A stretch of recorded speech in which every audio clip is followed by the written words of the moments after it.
नमस्कार निष्पत्ति आपण मानकु स्वागत। पुणी थोरे विश्व देखिला भारतर दमदार प्रदर्शन। चिर प्रतिद्वंदी पाकिस्तान को धूली चटाई टीम इंडिया हासिल करिछि आउ एक विराट विजय।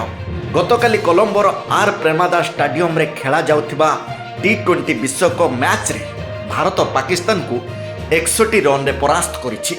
टॉस हारी प्रथम बैटिंग करने को आसीथिबा भारतीय दलर आरंभ टिके धीमा थिला, किंतु ईशान किशन को बैट गर्जी उठिथिला। ईशान मात्र 40 बॉल ले 77 रन रो एक विस्फोरक इनिंग्स खेलिथिले, जेउथिरे सामिल थिला 10टी चौका एवं 3टी छक्का। तांको सह सूर्य कुमार यादव 32 रन एवं शिवम दुबे 27 रन रो योगदान देई दलीय स्कोर को 175 रन रो पहुंचाइथिले।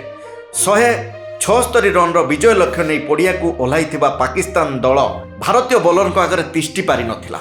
जसप्रीत बुमराह एवं हार्दिक पांड्या को घातक बॉलिंग पाकिस्तान रो अंटा भांगी देइथिला।